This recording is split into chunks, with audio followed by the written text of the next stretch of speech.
नमस्कार। बहुत स्वागत है आपका। कार्तिक पूर्णिमा सभी पूर्णिमाओं में सबसे श्रेष्ठ मानी जाती है।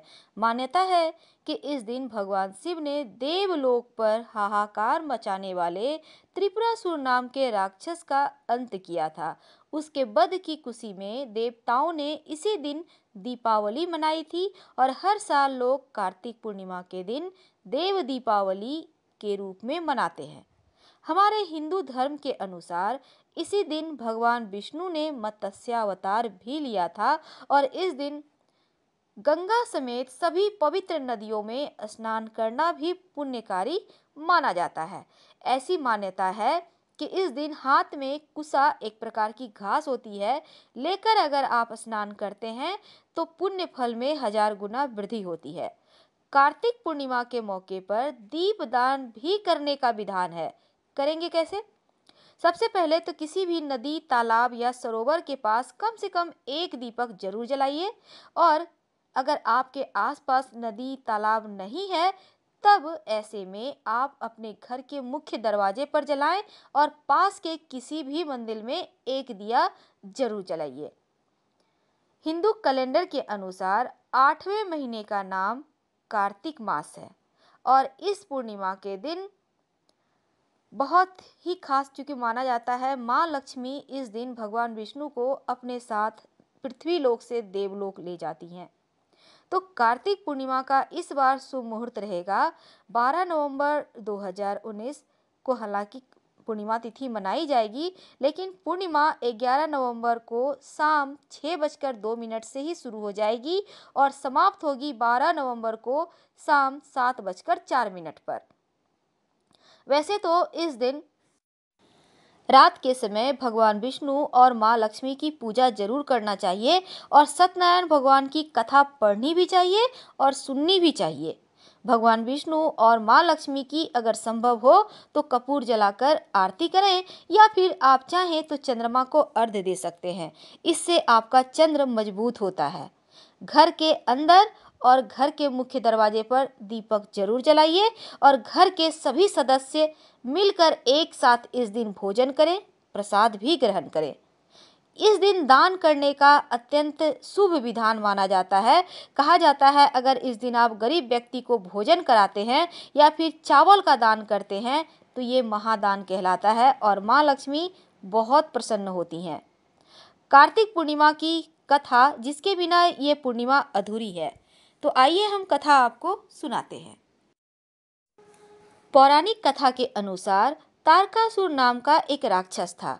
उसके 3 पुत्र थे, तारकक्ष, कमलाक्ष, विद्युन्माली। भगवान शिव के बड़े पुत्र कार्तिक ने तारकासुर का वध कर दिया। अपने पिता की हत्या की खबर सुन तीनों पुत्र बहुत दुखी हुए और तीनों ने मिलकर ब्रह्मा जी से वरदान मांगने के लिए घोर तपस्या की। अब ब्रह्मा जी तीनों की तपस्या से प्रसन्न हुए और बोले कि मांगो, क्या वरदान मांगना चाहते हो। तीनों ने ब्रह्मा जी से अमर होने का वरदान मांगा, लेकिन ब्रह्मा जी ने उन्हें इसके अलावे कोई दूसरा वरदान मांगने को कहा। अब तीनों भाई मिलकर फिर सोचते हैं और इस बार ब्रह्मा जी से 3 अलग नगरों का निर्माण करवाने के लिए कहते हैं, जिसमें सभी बैठकर सारी पृथ्वी और आकाश में घूमा जा सके। 1000 साल बाद जब हम मिलें और हम तीनों के नगर मिलकर एक हो जाएं और जो देवता तीनों नगरों को एक ही वाण से नष्ट करने की क्षमता रखता हो वही हमारी मृत्यु का कारण हो। ब्रह्मा जी ने उन्हें ये वरदान दे दिया।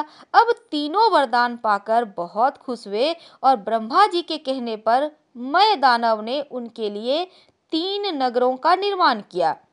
तारकक्ष के लिए सोने का महल, कमला के लिए चांदी का और विद्युन्माली के लिए लोहे का नगर बनाया गया। तीनों ने मिलकर तीनों लोकों पर अपना अधिकार जमा लिया।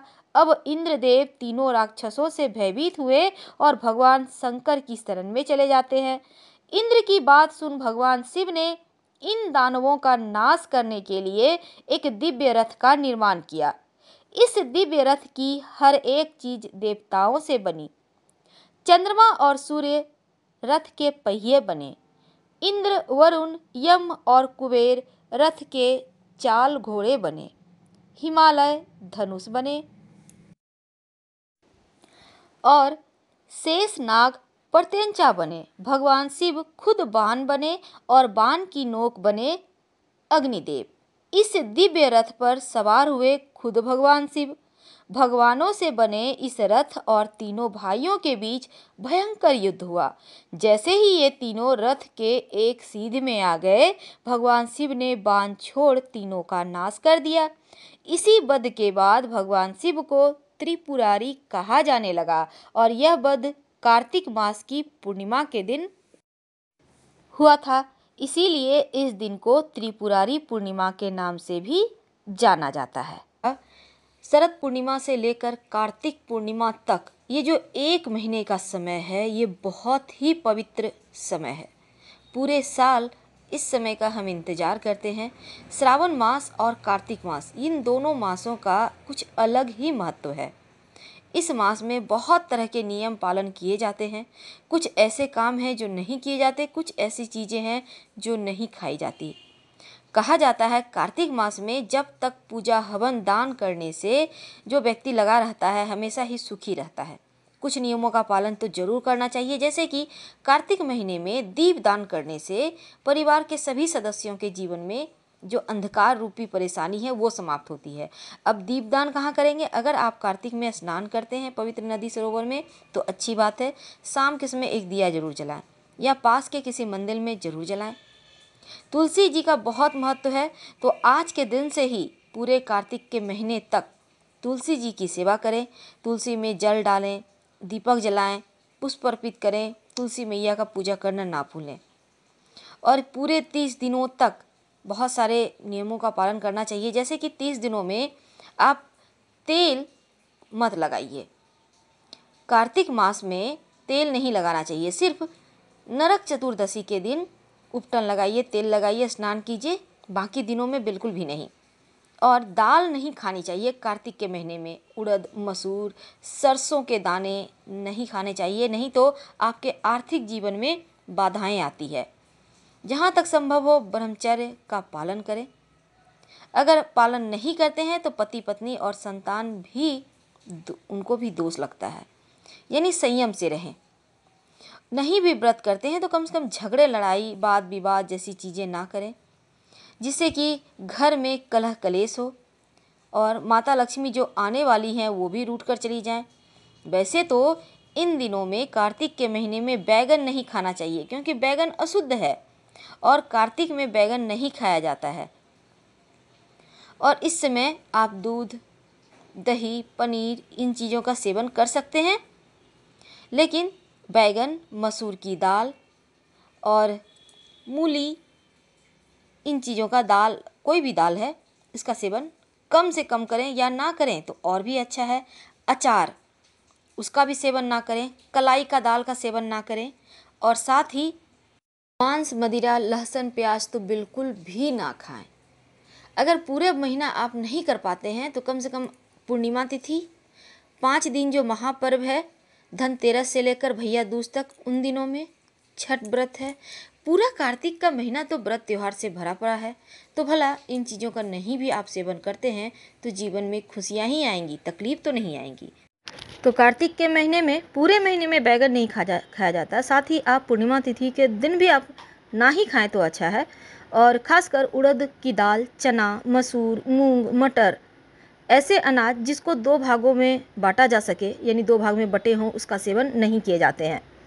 तो जीरे का प्रयोग भी नहीं करना है इस दिन। कम से कम एक दिन तो आप पालन कर ही सकते हैं। दही ना खाएं, क्योंकि आर्थिक दृष्टि से ये चीज़ें ठीक नहीं है। और कार्तिक के महीने की पूर्णिमा तिथि के दिन या पूरे कार्तिक में भी करेला नहीं खाया जाता है। मूली खाना शास्त्र में हालांकि फ़ायदेमंद बताया गया है, लेकिन कार्तिक के महीने में अगर आप स्नान वगैरह करते हैं तो मूली का सेवन ना करें तो उत्तम है।